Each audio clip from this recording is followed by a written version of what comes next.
Welcome back to the No Gray Areas podcast. This week's guest is an amazing individual. I was working with her about a decade and a half ago. Back then when I worked with her, her face was kind of blurred out and she was part of an undercover sting, which I hope makes you want to listen to this podcast. Join us now.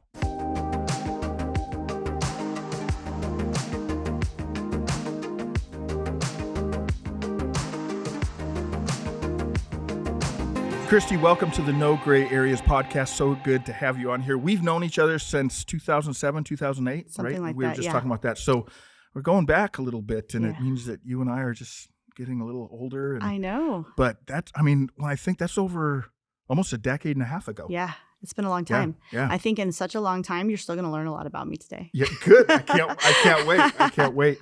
Well, for the listeners, we actually first met because in 2007, I was in a meeting with community leaders, and we were talking about what are some of the big issues in Phoenix.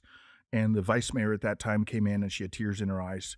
And she started talking about an issue that and like most Americans at that time, there's been plenty of information out since then. But at the time, most of us were like, I didn't know this happened in our own country, because she started saying with tears in her eyes that she was called by the Vice Squad in Phoenix, and they had just rescued a 16-year-old girl. I think she was 16, Yep. wasn't she? That was the dog crate case. Uh-huh.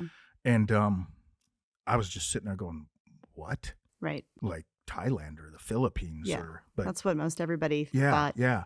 So that launched us on a journey and a quest, and you and I were part of this journey for quite a while. You were in a lot longer than I was, but we made a documentary, and that's where I met you. In our Yes. documentary, I can't believe that the Vice Squad you were on allowed us to come in and shoot that. I couldn't either. And I was so thankful because especially now I look back and I think because like you said, nobody thought about it as being in the United States, and people don't just listen to us very often as the police.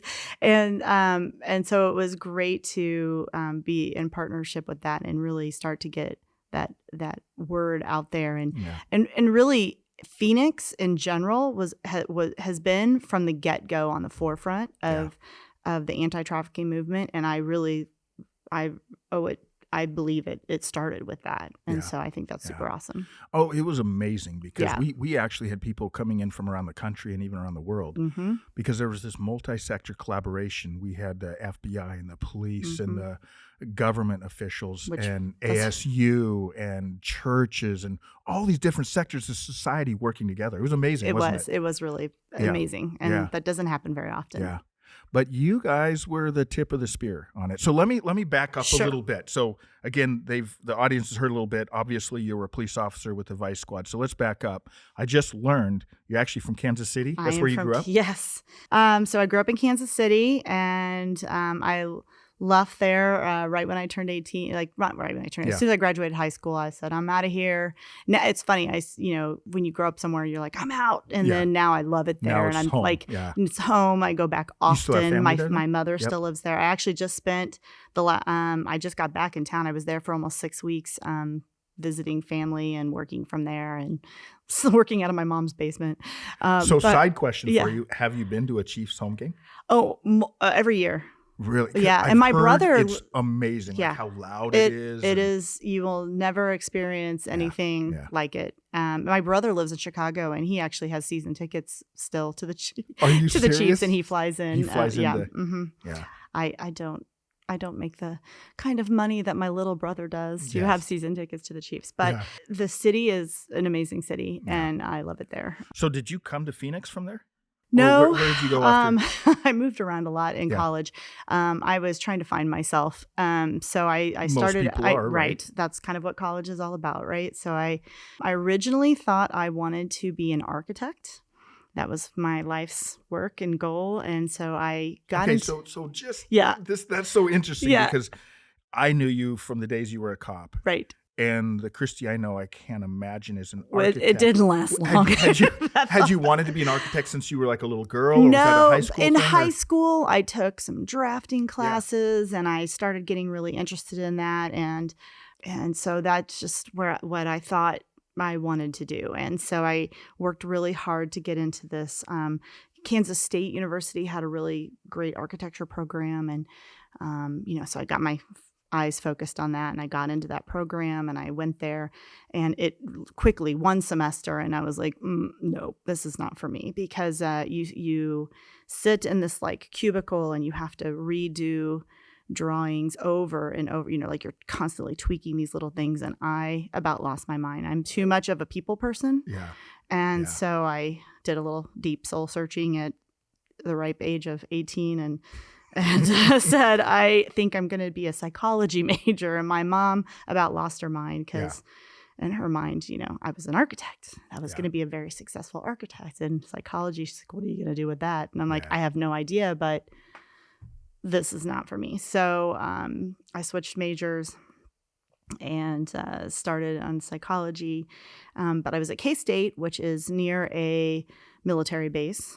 I was in ROTC. Okay. I was in Army ROTC, had a scholarship. And that's how I was paying for my school and all of that stuff. So I met a boy. I was a boy chaser for a bit when I was young. So I met a boy that was in the Army, and so he got out of the Army and wanted to go back home to Texas. Actually sounds like a song title. Right. Met a boy in the Army. So I followed him to Texas, and I switched schools because I wanted to. Where in Texas? Houston. Okay.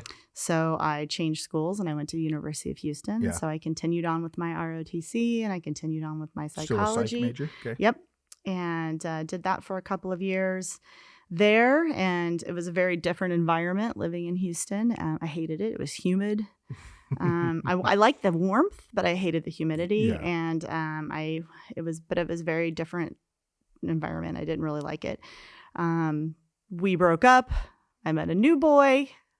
Followed him to Cincinnati, Kentucky area. You're seeing the country. Right, exactly. So I was kind of in this mode of, I'm going to get my degree and I'm going to stick with what I'm going to do. But in the meantime, I'll go anywhere, because I was just open to trying new things. And my poor mother, I was giving her a heart attack along the way. Are you still a psych major though? I was still a psych major. I was still in ROTC. I was sticking with my goals, but I was still just whatever, following whatever. And so I ended up in like I went to Northern Kentucky University, but they did not have an ROTC program, which is right on the border of, it's in Cincinnati, like right on the border of Ohio, Kentucky. So I went to Xavier University for all of my ROTC classes. And so I ended up graduating from Northern Kentucky, and I got my military commission from Xavier. Okay. So I actually went to 4 or 5 different colleges by the time I was all said and done. But it took me 5 years instead of 4, because I kept losing a little credits as I was moving around. But I eventually graduated and I got my commission. But back then you had the ability to choose if you want to do reserves or active duty with the scholarship, and I chose to do reserves because I was ready to go you want to just do a jump in the career. workforce? Right. But I still didn't really know what I wanted to do. And so I got a job at the local jail as a behavioral health therapist in the county jail. And so I was basically counseling criminals in Your jail. mom's really excited now that she moved away from really architecture. loving it, really loving it. She was just shaking her head at me every day. But that was probably my first introduction, because at first I thought I wanted to be a child psychologist. And then, but during school, I did like an internship with a child psychologist, and I was like, no thanks. No, thank you. Yeah. I wasn't quite ready for that. But the criminal element was interesting to me. And why is that? I don't know. Yeah. I don't know. But as soon as I started working in it, it just clicked. You knew. It just clicked. Which I guess that's what I keep telling our kids, that's what college is about. Yeah. That's what your early 20s is. Just keep trying new things until you find what clicks for you. You're not going to know.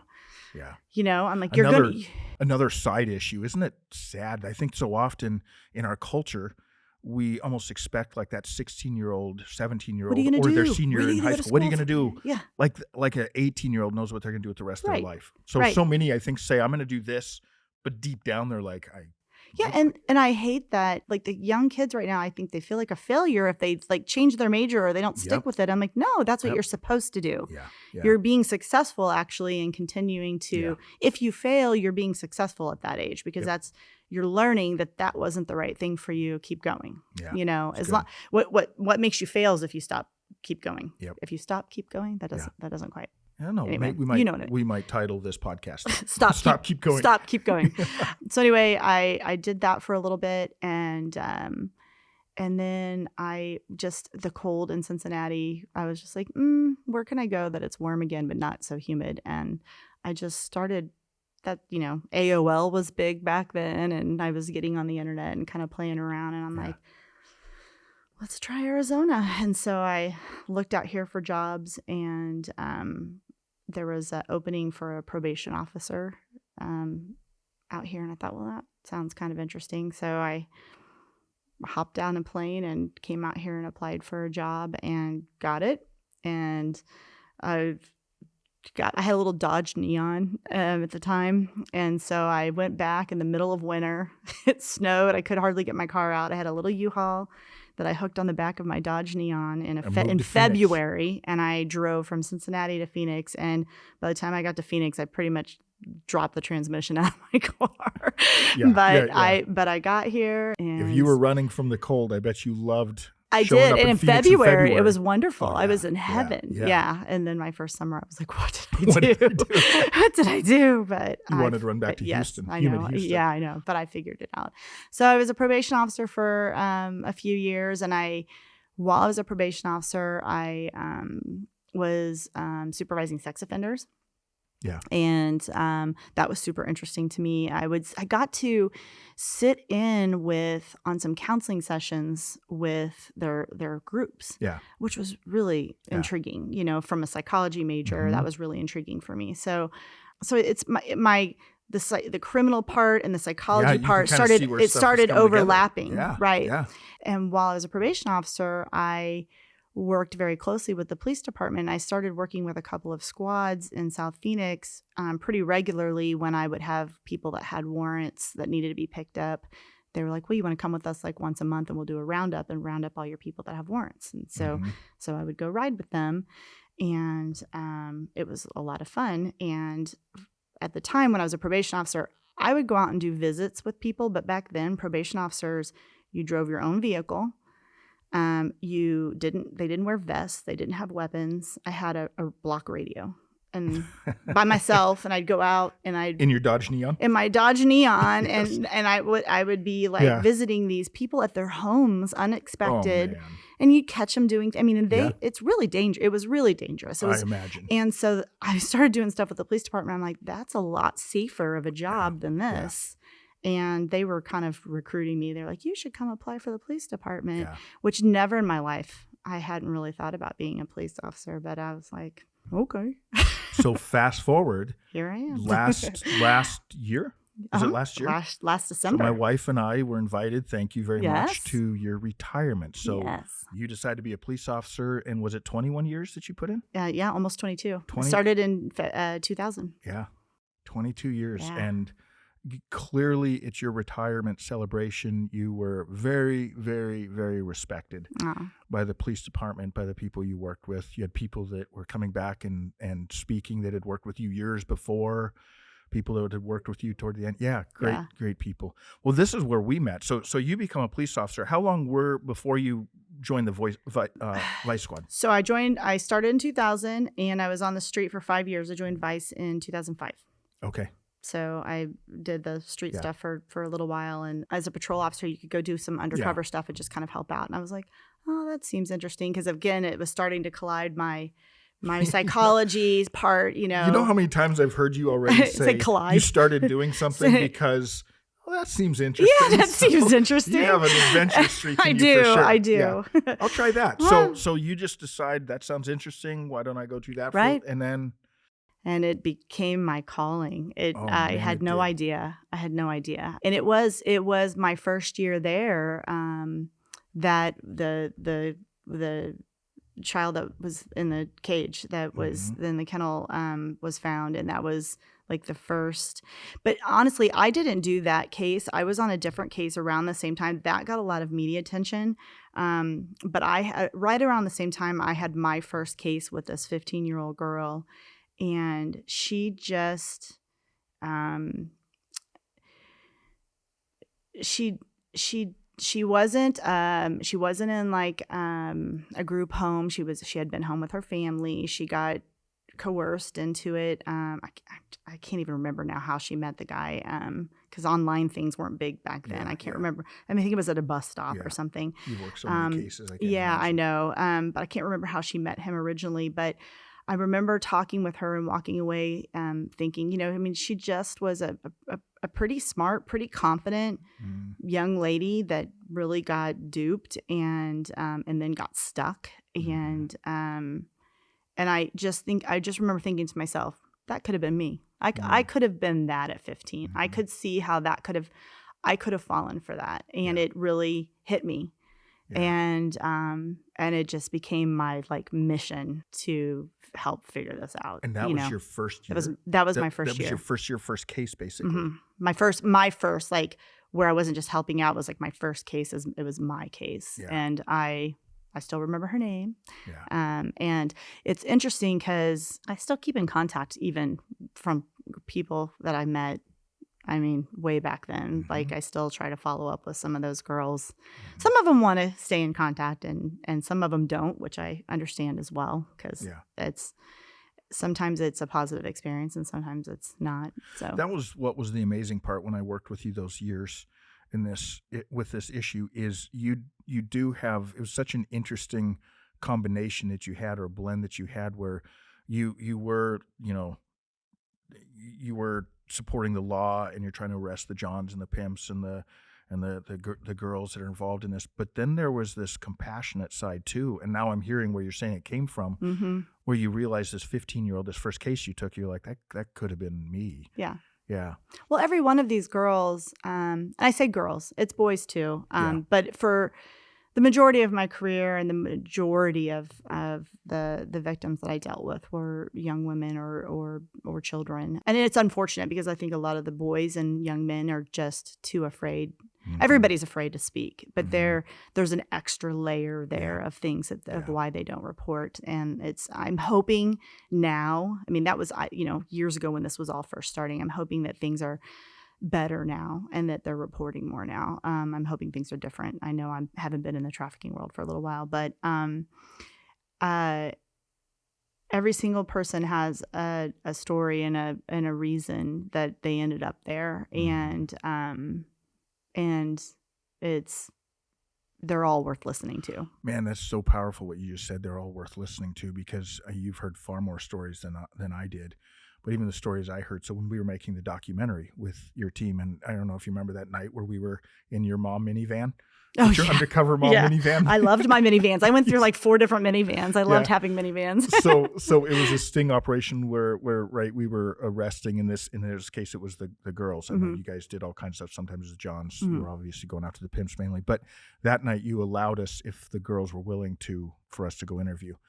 And I'll never forget, this was one of the moments for me, your 15-year-old first case. This was kind of my first case. And the beautiful young woman, and she'd been arrested. And we went in and we asked her, were you underage when you were first turned out? And she said, no, I was 21. It was my boyfriend and I.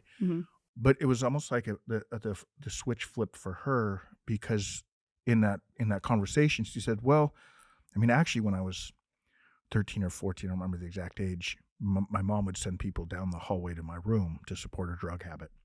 Yeah. And it was like, this was this woman in her She mid-20s. was turned out. Yeah. Well, she's, for the first time, realizing that her first pimp was her mom. And she was 13 or 14 years old. And, so when you say every story, every survivor has a story worth listening to. Yep. Sometimes they don't see themselves as victims. Well, most times. And it takes a while. They have to go through their own process, just like we all have to go through our own process, right? Yeah. They have to go through their own process of even seeing themselves as a victim, and then how to see themselves as a survivor and not as a victim anymore, and go. But you'll never see yourself as a survivor if you don't first see yourself as a victim. Like you have to acknowledge that, and kind of Now move say through that that. again though. You almost didn't finish that Yeah, sentence, but no, that's but such a you don't see yourself a survivor if you never see yourself as a victim. You have to acknowledge, because people want to be so strong all the time and always put up this front all the time. And if you don't ever acknowledge that, yeah, like this happened to me and I came out of it stronger and better and whatever, you have to, we all have things that, well, and that's why that's so good. Sometimes because, it's things that happen to us, and sometimes we make bad choices and Yeah. then things happen, but they're still bad things. they're still bad things. I mean, I'm not real thrilled that I chased boys around the country, but I learned a lot and it got me to where I am. And, you have to try to take the good with the bad and keep moving forward. And going way back to your psychology classes, though, right. I think there's a life lesson there for all of our listeners, though, because there's probably a few of our listeners that have maybe been trafficked, but there's like you said, there's something where we can go back and go, I was victimized. We live in a broken world, Right? Who knows what it was, but there was something that was done to you that was probably wrong and hurtful, and that you have to go back and admit that was wrong and hurtful. I got to deal with it. Right? That's what you're saying. Yeah, you can't just cover it up, because then you'll never move forward. You don't become stronger and move forward if you just cover it up. Yeah. I'm a big believer in that. Yeah, for sure. Well, I want to come back to some of this in a moment, but let me just jump into this, because this was when we were working with you guys. I mean, I couldn't quit bragging about you. We made this documentary, and we ended up showing it like all over the country in some ways, and then, as you know, all over our city, sometimes to 20 people, sometimes to hundreds of people. And so, I mean, we had a survivor that was there, and then you and other vice officers would come and speak often, and it was just amazing. But I got to brag on that Vice Squad again. At that time, there was something unique about the Phoenix Vice Squad compared to any other Vice Squad in the country, really. What was that? It still is this way. I think that we have been very lucky to have had the right people. We just, we happen to get a good group of people that worked together, that cared, that really deeply cared. The men and the women, sometimes like, oh, it has to be a female. No, it didn't. You have to have, it's a team effort. And the men and the women equally really cared and really wanted to help the victims. And our shift was not about arresting the girls, not about numbers, not about arresting the Johns, about arresting the pimps. It was about, how do we help the victims? That was our focus. And it was a group focus, and from our leaders and everything. Was it that way when you came in, though? Because that's... No. Yeah, because that's really massive. There was a few new people that all came in at the same time, and then a couple of cases hit that I don't know, we just had a good new group, a new fresh group that just clicked, and it just happened. And then after that, we were very sensitive and very careful about who we let in, for hiring. Like if someone left, if someone retired, if we got bodies, if we got like the approved to get new positions, we were very selective of who we let come in, because they had to have that same mindset, or they weren't a good fit. And that was a big important thing to keep it going. And I think that's why we've been so successful here in Phoenix. And there was, we could spend a long time talking about all the different little things that your team would do that displays the truth of what you're saying, where it was really not just about arresting them or trying to get them off the street, but it was about supporting the victims of this.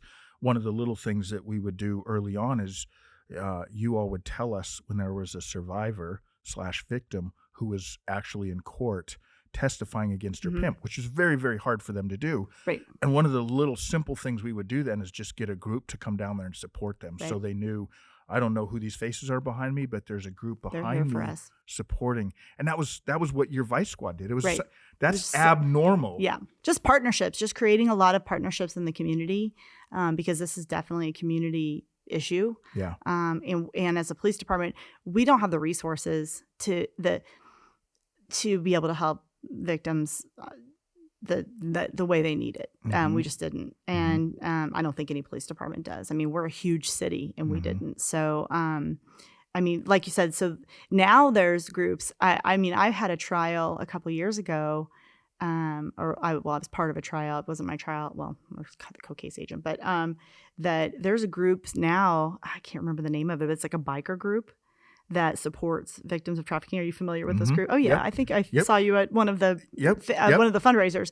But they're fantastic because they're it's all for a great cause, but they're very intimidating looking, and they all show up for these victims, and it's Yeah. fantastic. I love it Yes. because I think it just empowers the girls. Yeah. You know, it empowers the victims to be like, yeah, they're all here for me. Yeah. You know, I feel safer in this courtroom, you know, to testify, and it's Yep. awesome. I love it. Yeah. So yeah, having people there just to surround them is huge, and you know, the churches, and you know, we worked with churches that did, you know, Bethany Bible did Yep. fundraisers, the all the Free to Laugh comedy thing. the comedy Yes, show. It was such a great concept. Our friend Brad. Yes, Brilliant Brad's idea. Brilliant idea. awesome. And we partnered with ASU and with the city and with all the different resources. And we did this thing called Project Rose for many, many years, where we would have all the resources in one building, and the city of Phoenix prosecutors would come in and have a table, and then we would have like health services, and we would have clothing, and we had food and everything, and we would go out and we'd arrest the girls while they're working, but we would bring them in there. Wow. And instead of going to jail, they would get all of these services, and then they Yeah. would see the city attorney Yeah. and basically kind of give them like a pre-diversion kind of thing, like, hey, if you take us up on some help and some services in lieu of, Yeah. you know, because we knew these girls aren't, you know, nobody is. I always say when I'm, you know, being interviewed or talking to groups, like, when people are kids or people are young, you know, like, I'm going to be an architect when I grow up. Nobody's like, I think I'm going to go out and prostitute when I grow up. That's just not what people. It happens because of circumstances, and there's a reason, and let's help. Get them out. The time that I worked with you, I took a lot of things from you during that time, but that was one of them. Mm-hmm. That's one of the ways I explain to people. Because when they go meet some of these girls, if they get an opportunity to and they meet some of these girls, they don't talk or act like victims. Yeah. Like, it confuses people. Right. They're like, wait. I was thinking that these girls were all going to be like running for help and open arms, and so it's a little messy for them to understand. But what helps them is to go, listen. No 6-year-old girl sat on the edge of her bed, or as you say, little boys sometimes too, sat on the edge of the bed and said, you know what I want to have when I'm 18? I want to be selling my body. Right. To customer after customer, night after night. Right. After night. No one. What people are seeing is their defense mechanism. That's what people are seeing. It's their hard shell of, oh yeah, I want to do it. I'm doing it. You know, I love them. It's my choice. You know, they do that. That's them trying to convince themselves, because like we said at the beginning, they don't see themselves as a victim. People don't want to, in general, people don't want to say, oh, I'm a victim. Like that, nobody wants to say that they're a victim of something. And so that is their own self-preservation. You know, they're not there yet. They haven't gotten to the point where they see themselves as a victim. And so, of course, they don't see themselves as a victim, then they're not going to project that out to people.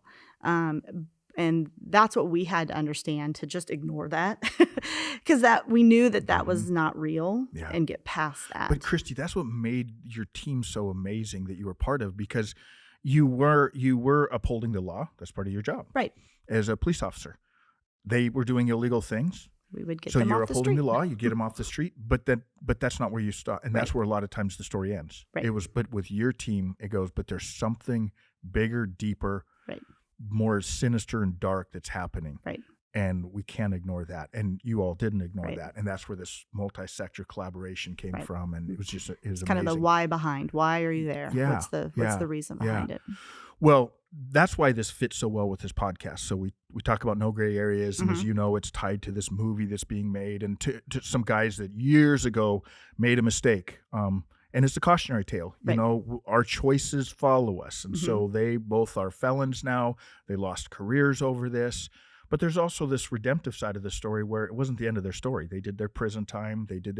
And that's not the end of their life. I mean, here they are 20-some years later. They're both writing books now. They both speak to youth, and they're trying to help youth to understand this. But from what you dealt with I think it's great for our listeners to unpack a little bit where it's sometimes easy for us to go, well, it's your choice. You choose whether you're going to do this or not going to do this. That's true. Right. It's a little more nuanced. So sometimes Right. people will look at one of these girls and go, well, they made the choice at 16 or 15 to sell Right. themselves. Right. Speak into that a little bit where that's Okay. not completely true. That's a whole lot to unpack. But, I know. But yes. Okay. So yes. And a lot of 15 and 16-year-olds choose to have sex with a boyfriend or girlfriend the first time because they think they love them and get pregnant. Mhm. Or a lot of 15 and 16-year-olds make choices to do drugs or drink alcohol. Or, I mean, we all make choices that maybe we wish we wouldn't have, or we thought we were making a good choice, or depending on what happened before that in our youth, we may know better or not know better, or we're rebelling against our parents or our family. There's a lot of reasons why we make our choices. Yeah. Again, I go back to that could have been me thing. I think part of the reason I was chasing boys around is I didn't have a great relationship with my dad growing up. And I think at that age, I was and I'm the oldest child. I'm a very independent person, and I was all about charging the way and showing everybody I could take care of business and do, and so at 15, I thought I knew everything. And I'm pretty sure every listener knows that has a teenage kid that knows that their 15 or 16-year-old thinks that they know everything and has nothing to listen to about their parents. That's pretty typical. So teenagers do make bad decisions. And they are their choices to a degree. But if you've got someone manipulating you and feeding you information and putting ideas in your head, those choices become a little less your choices. It's full on. If I just decide I'm going to go and get a fake ID and go buy alcohol and drink it, that might fully be my choice, or it could be peer pressure from my friends.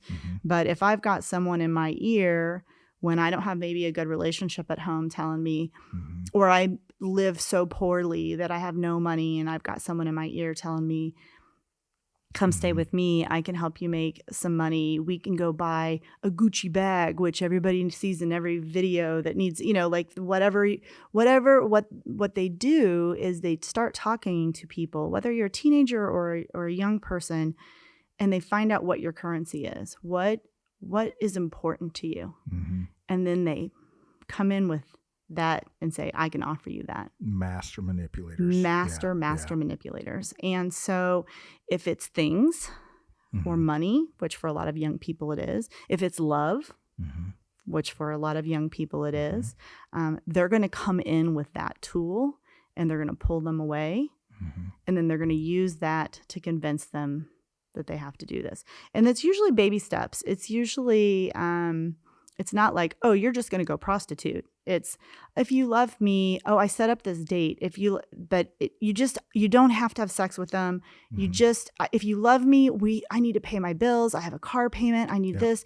You just have to dance for him. Just go on a date with them, or you just have to dance for him. You just look pretty. You don't have to do anything. But as soon as they get him in the hotel room or you get him alone, they know what's expected. They know what's going to happen. And then as soon as that happens one time, that person that has been victimized and feels complete shame and feels horrible because they know they made the choice, like we say, their choice. They made it. They made them feel like it was their choice, and now they don't want to tell and then anybody. They play that choice against them, don't they? And they're embarrassed and they're shameful. It's a very manipulative game. So yes. And they will probably continue to feel like it was their choice for a very, very long time. And a lot of times people don't go and tell family and friends and ask for help because they felt, well, I chose this. I got there on my own and I don't know how to get out. Yeah. And I think when you back up even more, I mean, I know this isn't probably across the board, but I never had one conversation with one girl that was rescued out of the situation that didn't go back to having abuse in her life too. So that's where you even talk about more so. I don't know if I'm sure it's a very, very, very high percentage, if not 100%, it's got to be close to it, where you back up and there were things done to this little girl or this little boy where again, you go, well, they made a choice. They did, but there's a lot of manipulation and brainwashing and brokenness that Mm-hmm. move them toward that choice. Whether it's mental abuse, physical abuse, sexual abuse. And if they're coming from a home that has any of those things, that makes it even easier for them to pull them away. And because people don't so often go towards things, they're leaving something. Yeah. And they're, so they don't necessarily know what they're going towards. They're just knowing that they're just trying to get away from what they're at. So wow. it's a extremely powerful, manipulative, emotional game that takes a really long time to undo. How long did you work with the Vice Squad then? Almost 15 years. So 15 of your 21 was with the Vice Squad. Yes. Wow. I know. And you got, I know you wouldn't brag about this, but I'll brag on you for a moment. You got all kinds of awards from a federal level down to a state level, city level.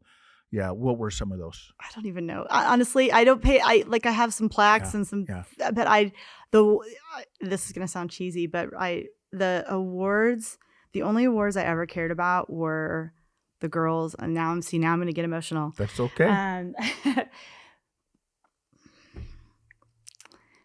When sometimes it would be like 5 years later and girls would say, "You saved my life." Thank you. Mm-hmm. That's all. Yeah. Honestly, I don't pay attention to the rest of the stuff. Sorry. Which is powerful. Well, Christi, you don't have to apologize for your tears because this is what made you such an amazing officer and vice officer is, again, you were upholding the law, but there was a compassion that you had, that you saw this girl that was breaking the law wasn't just a criminal. She was a victim and a survivor, and you treated her that way. Yeah. And your team did that. Well, it'd be so funny because most of the time they really hated me. Yeah.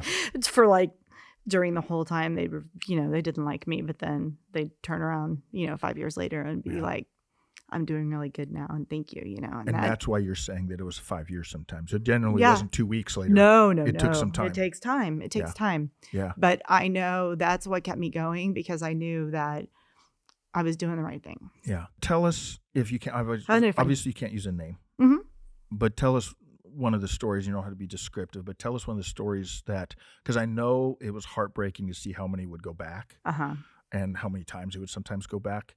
But there are some good stories too, the beautiful stories out. So maybe you give us one of those that.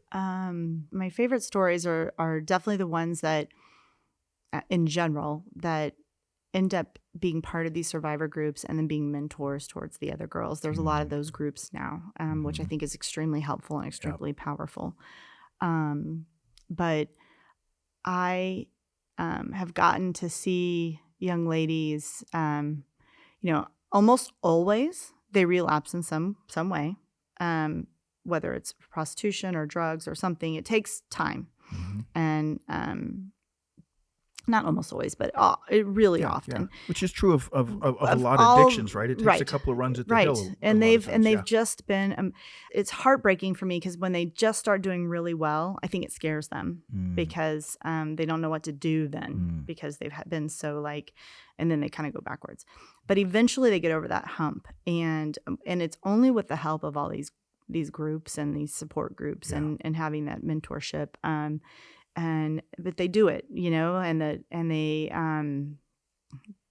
I've seen young ladies get their degrees and get nursing degrees and, get out of prison and then go and get, a degree and start a business. And I partnered with a girl for a while who I had arrested and put 27 felonies on. She was a bottom, which I don't know if most people know what that is. They probably don't. So it's basically the right hand man of the pimp. It's the female that helps the pimp the most, and oftentimes they will get charged with the same charges as the pimp, especially if there's a juvenile involved. In this particular case, there was, and eventually. We found, she wouldn't talk to us. We were hoping, a lot of times we'll arrest the bottom, knowing that they were good and well a victim as well. But if they don't talk to us, if they're protecting the pimp, then we can't do anything to help them. But she wouldn't talk to us. And so she had signed a plea and she was supposed to be in prison for 15 years. And then we found out some stuff about why she wasn't talking to us. The pimp had taken her child and put it with his family in another state, and so she didn't know where her child was, and so that's why she wasn't talking, because she didn't know where her child was. And eventually, after like they signed pleas and they'd both been in jail for a while and they were, waiting to go to prison, the child had gotten kind of funneled around to different people, and this girl wrote her a letter and said, "I've got your kid and I can't claim it.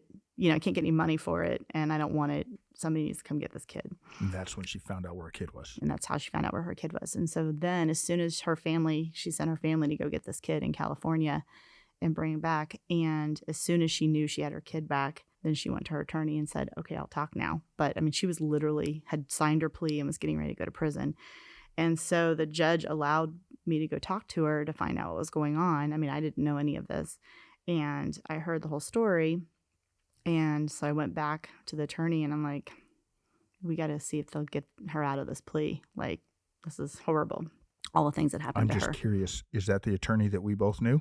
Oh, which one? I don't know. We've known so many attorneys. Okay. Well, there was the one, she was a female attorney that worked for Phoenix, and she was another one that was such an advocate for the survivors. But yeah, I don't know. I'm not really sure. Okay. I don't know, because we've had some really good attorneys. All of our attorneys become judges. They all leave me.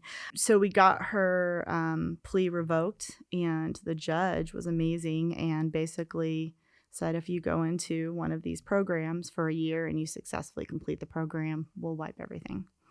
Instead of having all these felony charges. And so she did, and she struggled. It was a hard year for her.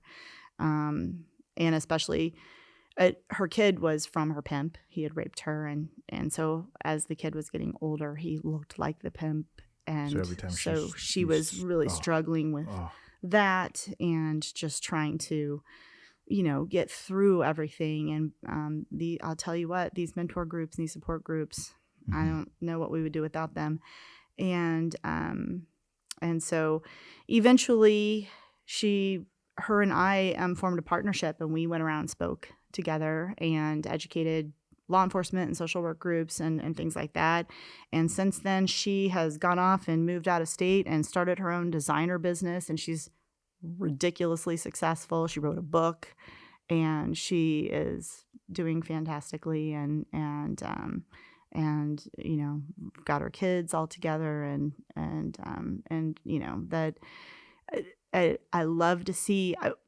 I think what I see most is that once they get over that hump, and it's hard, but once they get over that hump, the girls that I see become successful are just powerhouses, super successful, because they've been through so much, and they're so smart, and they're street smart, and they're strong, and they can just do anything. Then I'll tell you, it's impressive. I remember talking to one of the survivors that we mutually know, and she was talking about her lack of education, and I said, you have an amazing education, the street education that you got. I mean, the hard times, the good times, but it was an amazing education, and it's more so than a lot of people got. Right. But Christi, what an amazing story, because again, if you could drop in a few places when you first met this, so she's a bottom girl, she's going to face all these felonies, she's not talking. So someone from the outside or in a lot of seats would look and go,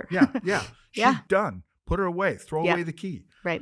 And they a lot of times had no idea what she went through, no idea the abuse that you learned some of the abuse that she went through, and you shared some of that. I mean, raped by her pimp, and she got a kid from her pimp now. They basically kidnapped her kid, and all these things that no one would know on the outside. You would just look at this woman and go, criminal. Right. Lock her up, throw away the key. Look what she did to these other girls. Yep. But then even once she starts down that road, to become a new person, it wasn't always easy. Oh no. Yeah, she struggled a lot. Yeah. And even just trying to get a job, because even though her record technically got wiped, as far as, she finished the program, so she didn't have all these felonies. Her plea was basically, we'll drop the felonies. But if you Google her name, she got arrested for 20-some felonies of human trafficking and trafficking of a child and blah, blah, blah. So when she would go to get a job and they would try to do a background check on her, they didn't care that the charges got dropped. They just saw that. Yeah. And I mean, she would reach out to me and I would advocate for her. Yeah. So she could start getting like real jobs, you know, just to like help verify that, like, give this girl a chance, kind of thing, you know. And I did that a lot. I know you I did. went to apartment Yep. complexes, and when girls Advocated so they could get a so they place could to get an stay. apartment because Yep. they had a felony on their record, and they were like, no, we're not going to give them. And This I'm is like, what was incredible. And you might have been the one that arrested him, right? No, but if they had a felony, you know, I'd be like, I'd go and I'd like advocate for them and be like, look, this is why they have felony. This is what they're doing. Can you just give them a chance, you know? And some places would, you know, and I appreciate those people that would give them a chance. Well, and that, Christi, this is why we wanted to have you on here, because again, we talk about the power of choice that we as humans have. And you worked with a population that I think it's so important for us to understand. It's not just that population. There's some listeners who went through some stuff that maybe they've never shared with anybody else. Yep. They've been victimized in a way, and they're still wrestling with some of that stuff. They're still trying to work through some of that stuff. And sometimes you just need to have grace for ourselves. Mm-hmm. Some of our listeners just need to have grace for themselves. And then I think we just have to be a little more careful when we look at people, to not just immediately Be so go, judgmental. yeah, look what they did, Mm-hmm. and go, man, back up. I mean, when I moved to Chicago to go to school, and I was working in a housing project then, and these kids, you know, I come from rural Montana. I had a kind of what you might call a middle class upbringing, where I learned, you know, hard work ethic, a lot of the blue collar type. Right. And then I moved, and I thought to myself, when I was working with these little kids growing up in a housing project, I'm like, I wonder how I would have turned out. Right. I don't know that I would have. And again, I'm not excusing, because this is we do have to come to the point in our lives where we go, you have to take no responsibility. matter what at some happened, point. take responsibility. But it's not as simple as we sometimes make it. Right. Right. Right. And the population you work with for so long, that's part of the story. Well, and that was a delicate balance for me, because I was all about helping people. But on the flip side of that, I had numerous conversations with young people, young ladies majority, and said, I am not going to help you more than you're helping yourself. Mm-hmm. Because oftentimes I would be doing a lot of things, and then they would just not follow through ever, and not follow up, or, you know, expect me to, every time they needed something, they were calling me. And then I was like, no, you have to help yourself as well. Yeah. Like, this is not a one-way street, you know? And so you do have, I also grew up in the Midwest and have this, you know, like, personal responsibility. And there's a difference between personal responsibility and judgment. Like, you know, like, how so? Well, I think I think people need to have personal responsibility, and you should hold people to that. Yep. I think you can hold people to personal responsibility without being judgmental of them. That's good. I think that I think you're right. I think there 100% you can do that. Yep. And our country in general, I don't think knows how to do that very well. But I think we need to do that. Like, we need to hold people responsible for their choices, and you need to that's how you learn, and you make better choices. But you don't have to condemn and judge people for it. Just move on. Like, you know, like, okay, you did something wrong. You pay your price, and that's part of being the law and the legal. You know, that's my kind of. I'm all about, like, arrest you and pay your fine and then move on. Yeah. I'm not going to forever hate you because you stole some candy and you had to pay a fine. Whatever, whatever the choice. You know, whatever it is. It's just, I'm not. I am a believer in. You pay the price for what you do, but I'm not a believer in hold you responsible for your whole life, and now you're a horrible person because of it. You can't change your life and move on. Because I've made plenty of choices in my life that I'm not proud of and wish I wouldn't have, you know, but you learn from them and move on. That's how you learn. And I tell my kids all the time, and I tell parents when I'm speaking to parents, and just people that work with young people in general, I think, because people are like, well, what can we do? You know, and I think the biggest thing is because there's so much manipulation, and people feel like, you know, it's a lot of times it is a choice. So if you want to call it that, a choice, like they believe it's their choice that they got into this, that no matter what, that they can always get out. Like you have to have that door open. Mm-hmm. And because the shame and the embarrassment of the bad choice is what keeps people in, and it keeps them in longer. Okay, hold on. Mm-hmm. That was so good.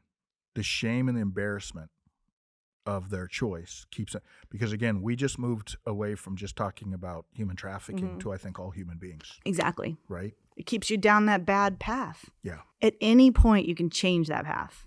Yeah. If you can just say, oops, Yeah.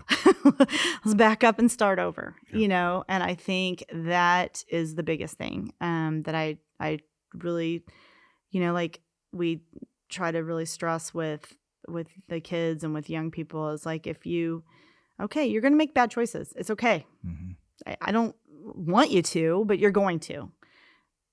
Call us up. We'll give you a ride. Call us up. We'll help you. As long as you don't then continue to keep making bad choices. Like the point is to try to learn from it and change direction and move in a different direction. Even you walking with this particular population, you weren't able to help everyone. No. Because some of them weren't willing to do what they needed to do. Right. But again, I just, to wrap things up, Christi, again, you're one of my heroes. And I say that because it's amazing how you worked in an environment where your job was justice and to call people for what was right and wrong based on the law. But then you were an advocate. I mean, if there was any word that should go next to your name, we're all going to be put in the ground someday, right? I hope on your tombstone someday, and I hope that's a long time from now, but I hope it says Christi the Advocate. Yep. Yeah, you ask the pimps that, they probably wouldn't say the same thing, but well, that's okay with me. It's okay with me too. It's okay with me too. One quick story as we wrap up, though. I don't know if you remember, I was talking earlier about when you would call up and have us tell us, hey, come down to the courtroom, advocate for. So you, and I won't use the names because I don't know if you still, even for the pimp's name, but there was a pimp that you said he's on trial and we need some people to come and just support the victim. And I was like, man, you gave me the name of the pimp. And I'm like, his street name. And I'm like, where did I hear that? Where did I hear that? And it was actually a picture that was part of the documentary we made. Oh, I bet you I know which one it is. Yeah, I bet you do. Can we use the name? Sure. Okay, K-Mac, right? Yep. Yep. And the girl had the tattoo on the back of her, that property of K-Mac, which is basically a reminder to her that she wasn't her own, but she was owned by that. But when we were making the documentary, that picture was one of the pictures that we were using. And then I don't remember. And then you were in his trial. Yes, watching him get put away. Yeah, that case, he had so many victims, and all over the country that we split. I had actually had a state case and a federal case with him because we had victims in so many different realms because of he was just so all over the place. He's still in prison. So let me just. I kept saying we're going to wrap up, but nope, this is such okay. How did you take care of yourself during that time? Because I crashed hard. I crashed hard. Yeah. Because I was hearing these stories all day, every day, and you did too. I probably didn't take care of myself as good as I should have. I went through some ups and downs. Eventually, I wish I wanted to stay there even longer, but eventually I was like, okay, I need to go do something different. For the last few years of my career, I went and did something different, but which is why I've been out for a bit. But I think I have a lot of really good friends and a lot of I did a lot of things outside of the police department, and I tried to maintain a good life that didn't identify me as a police officer, and try to have that balance, trying to keep balanced. And, I like music and, do things that were not policey. Yeah. So you had hobbies, people, individuals, community that were in your life that wasn't connected to this. It was, Yeah, I think that's helpful. Yeah, good.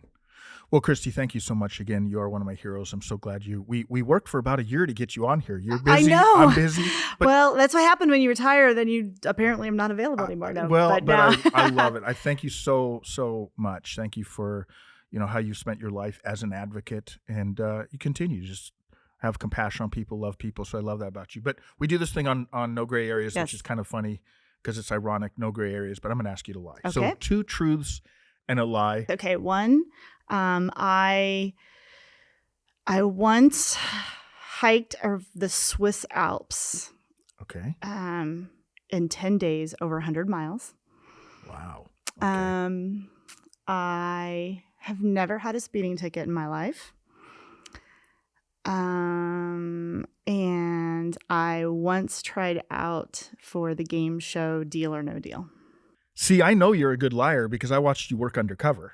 So you were lying on the streets, right? You were, yeah. So I had a hard time dating because of that. People would be like, I think you're just a liar. Yeah, I'm like, that's yeah. not very nice. It's part of what you did for your job, right? You had to convince, yeah. Mhm. So, okay, man.